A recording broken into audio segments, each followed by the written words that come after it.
झापर सिंह, जी सरदार। अरे तनी खैनी बना के खिलाओ यार। एकदम सरकार। अच्छा झापर सिंह, जी सरदार।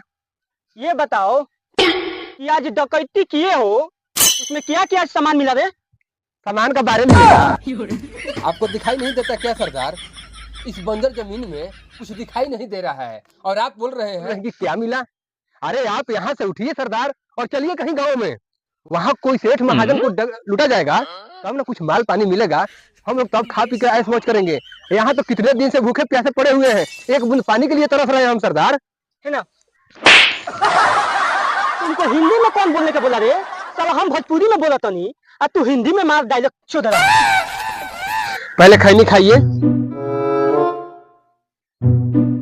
सुने हैं कि लाल पहाड़ी गांव में साला एक दरोगा आया है। उस साला के हमारा नाम से खोपा दिखे। आज ओकरे इलाका में, ओकरे गांव में, ओकरे थाना के सामने आज डकैती हुई। पूरा टीम के तैयार कर। पापा सिंह, चलो यहाँ आओ। सारे बटालियन को बंद रेडी होने के लिए डकैती में जाना है। चलो रेडी। चलिए सरदार। चलो झापर सिंह, चलो।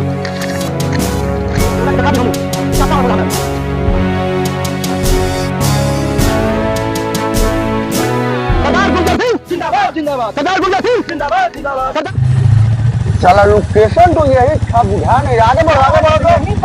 रुक जा रुक जा, लोकेशन यही है। रुक जा रुक जा रुक जा।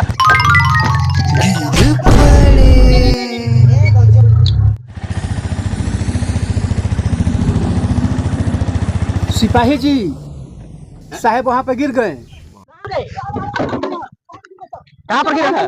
चलो चलो चलो चलो रामचंद्र जल्दी। सर गिरे, यहाँ पे सर गिरे हैं। लगता है कि साहब ऊपर। रुक हम चेक करा। अरे सर की तो हल्का हल्का धड़कन तेज चल रहा है, लगता है हमको एक और पोजीशन देखना पड़ेगा। देखा जल्दी देखो।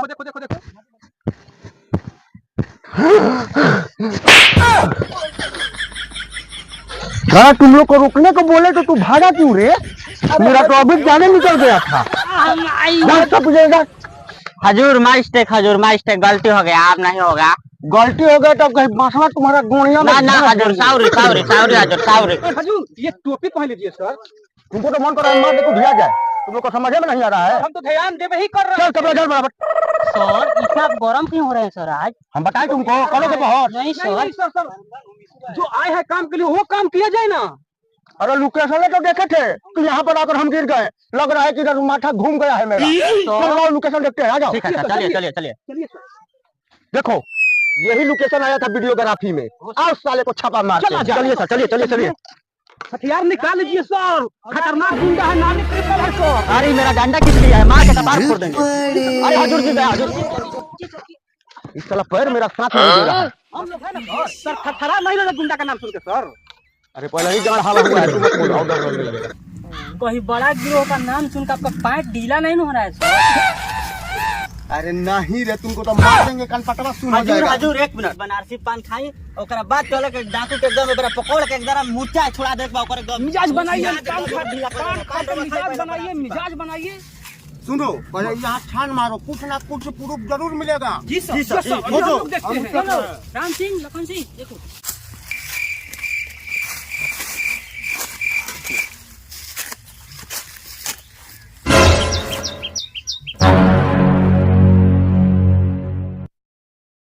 हजूर मिल गया सबूत। क्या मिला सबूत? ये देखिए सर, ये देखिए।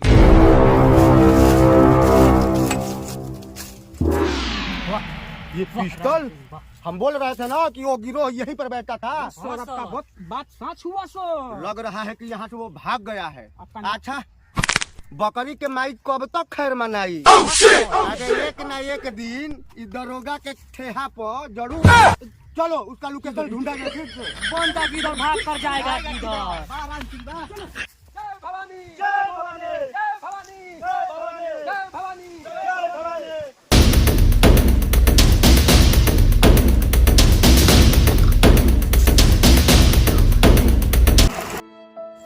गिरोह तो बना लेनी चाहिए,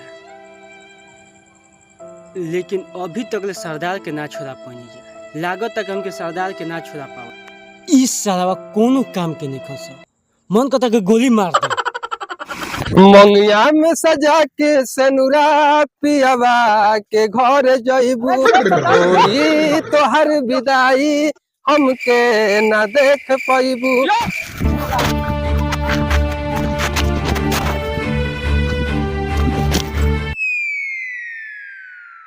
सरदार जी ये जे जंगल बढ़िया बा और रस्तो बा, कौनो जाई कौनो के लूट लेवे के बा। हमके ठिकाना एजे लगावे के पड़ी। ठीक चल।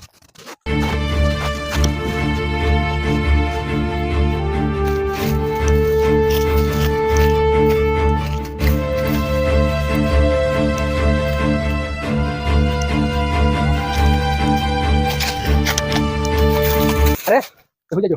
जी सरदार।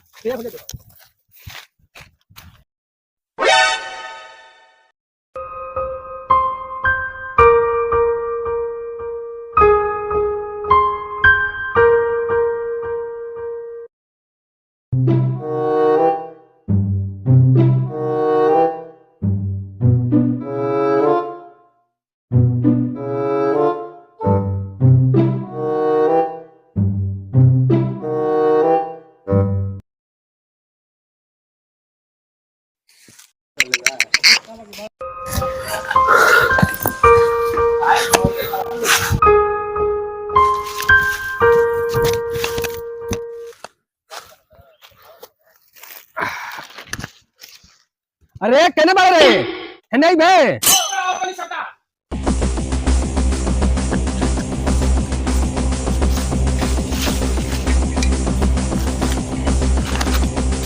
अरे पहले खानी खिया।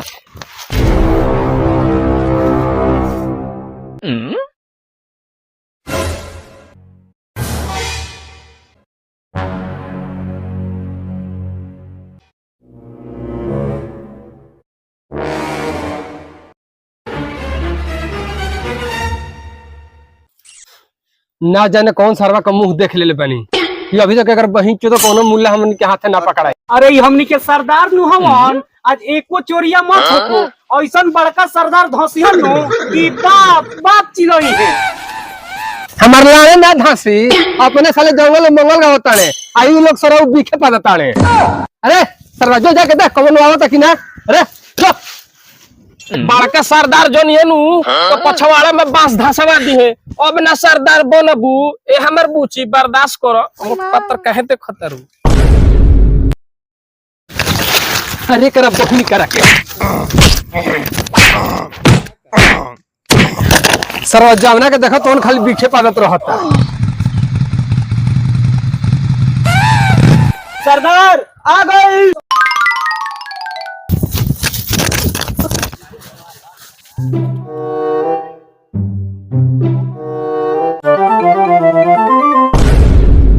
अरे ओने कहां रे हे ना वसन हे जा गई।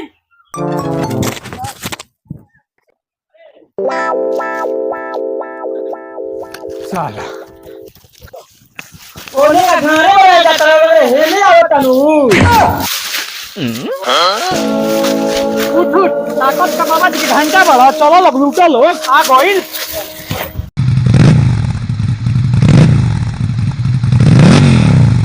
रुक रुक रुक रुक चल माल निकाल माल निकाल। अरे भाई रे माई मार के तो फुला देलस। वो बन रहा है रे। चल सरवा तोरा के दिल में गोली मार दे। यही सरवा के मुंह देख के हमार ई हाल भइल बा। चल चल मालिकान चल। अरे गाड़ी पर उतर उतर चल निकाल। अरे चल कुर्ता खोल खोल कुर्ता खोल। चेक कर चेक कर उधर फाइट खोल इधर का बड़ा आयो खोल उधर जा अजय सर। अरे खोल मांगे ना अजय सर तो भाग बोल रे रोक ला सही एगो सोना के गुली बात भाई हो ले ला सा।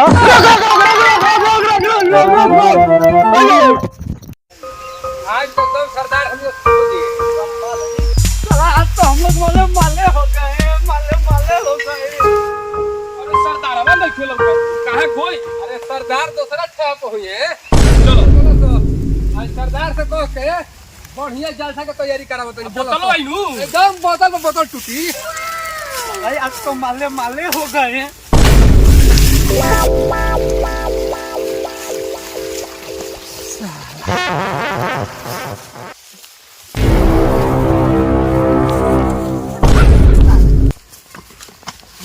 माले माले हो गए, माले माले हो गए, क्या माले माले हो गए?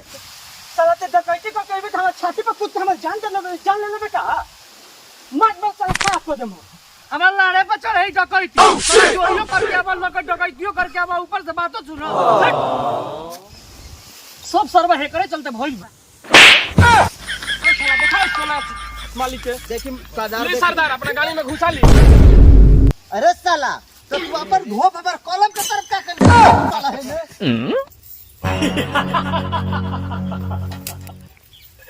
सरदार खुश हुआ। अरे वाह रे मेरा चला वाह। अरे तुमसे मेरा यही उम्मीद था। अरे यार सोना लूट के लाए हो। कल मेरा सरदार के तुम ही छोड़ाओगे।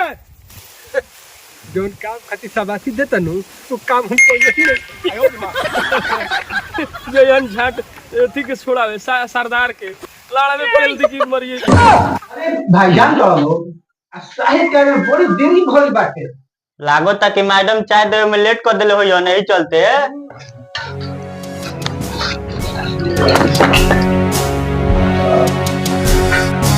जय सर।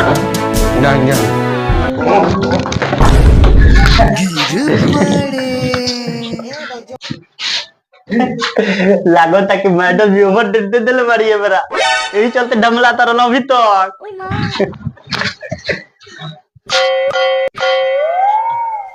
जी सर। तुम लोग का गोल काबू में नहीं रहता है। सर काबू में अभी मेरा नाकवा फट जाता तो तुमको चोखालाल। यस सर। इस इलाके में कोई गुंडा गण नहीं हिलाएगा। और जो गुंडा गण हिलाएगा ना वो बड़का दरवाजा के भीतर जाएगा। भाई रे ई खाली फुफियबो करी कि कुछ कर के देखइबो करी। जब से आई बा, जब से पका पका कइले बा। चोखालाल क्या रिपोर्ट है, कुछ खबर है? सर क्या खबर नहीं है, दिने रात ये घड़ी खाली मरौले होते बाटे। काम और होत बा सर जानवर हुआ, गाड़ी चोरौआ, लड़की उठाउआ, का नइखे हो सरकार। हमको रहते इतना कांड हो रहा है, हम लोग कुछ नहीं कर रहे हैं। यस सर। कुछ तो जरूर करना पड़ेगा, तो करने के लिए कुछ तो करना पड़ेगा। चोखालाल, यस सर। हमारा इलाका में बहुत शेर के बच्चा आ गई, जौना के हमारा नाम के चर्चा साला के पूरा गांव में मिलके। हम अभी जाके पता लगावा तनी कि कबर सरवा शेर के बच्चा आइल बाटे कि रउआ के रात दिन सुतल दुलन कोइले बा सरवा धरा जाता कि ना, तो जान तनी ओकरा के पिछावाड़ा में ओकरा है रूल ढांस दे सला। आप पता लगाइए, हम एक काम है निपटा के आ रहे हैं। यहाँ पर हमको आने से पहले रिपोर्ट पूरा चाहिए। यस सर। जाइए। ठीक है सर। जय सर। जाइए जाइए। जा तनी हम पता लगा के आ रहे हैं, ठीक है जी। आप लोग खाना का ध्यान दीजिएगा, साहब है नहीं।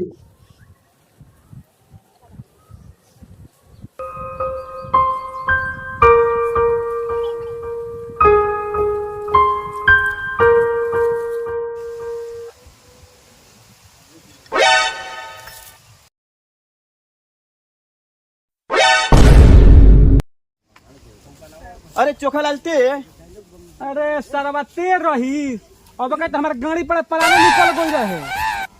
सरदार चोखालाल राजबरन चल चल आगे चल चल। सरदार चोखालाल राजबरन। सरदार सरदार सरदार चोखालाल, अरे क्या खबर लेके आए हो? सरदार आप बच के रहिएगा, और बोला है कि अगर मिलेगा तो बोलना को सरेंडर करे, नहीं तो सीधे इनकाउंटर कर दूंगा। अभी नहीं। अरे जाके बोल दिया अपने दरोगा से कि एक बार वो हमरा से पोक मारवा ली पोक पोक कहीं गुज्जर सिंह अपने आप के ओकरा हवाले कर दी। जय भवानी। सरदार ओकरो के कम मत जानम, उहो दौड़ा दौड़ा के सरदार ठोकेला। वो बड़ी खतरनाक दरोगा आई बाटे, केहू से सरवा नइखे डेरात। बस बस जितना हम बोलनी ओकर जितना खबर होके हमारा पास पहुंचे के चाहिए। इले इनाम में ई भइल सरकार बात। अब देखी है चोखा लाल के कमाल। अब हमार दरोगा जी जास 3 नंबर गियर में पोक मारी ओकर आ चाहे ठोक मारी ओकर। जय मलिकार, जय भवानी। जय भवानी। जाओ छोड़ कर आओ। चलो सब माल मिल गई, माल के माल आ गुठलियों के दाम इतना तो सब मेरा के सिंगार पटार किना साला गुजर सिंगार कहता कि पोक ले हमरो दरोगा नामिए हटे। जब सारे लोग के दौड़ा दौड़ा के गांव में गोली मारी नू लोग माई माई आ बेटा भगी लोग खाई खाई। जय भवानी, जय भवानी, जय भवानी।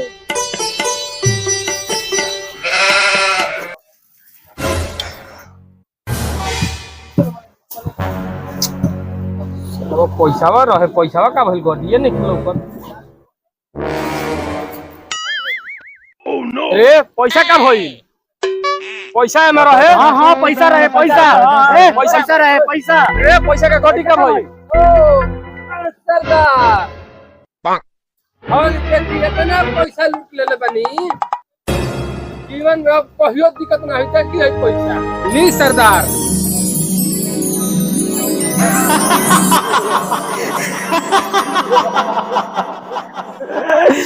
अरे साला अब हमारा का के कमी बा? आज हमके सब सपना पूरा हो गई। अरे गाड़ी, सोना, चांदी, हीरा मोती हमनी के पास का नहीं थे का? सरदार हमनी के पास एक चीज के कमी बा। ऊ का रे? हमनी के पास सरकार मेहरी नहीं खे। आज हमके शपथ ले जाओ कि आज थाना से हमके सरदार के छोड़ा ले के बा। सरदार आज हमने का थाना का रंडी खाना बना दिया। भोसड़िया वाले थाना में तहर बाबू तहर माई के दहेज में देखे गई रहन जो रंडी खाना बनइबो। अरे सरवा ई सरदार नहीं हो रे।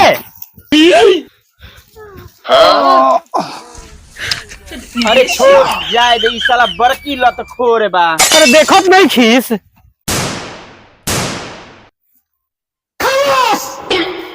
साला कंधे से तो इनके बच्चों दी सुनतानी हर गोलियां हवा में ना छूटे कहूं और छूटे। साला गोली मारम चुत्ता में तो धुआं उठी ऊपर में। साले चल सरदार के छोड़ के बा थाना उड़ा के। जय भवानी।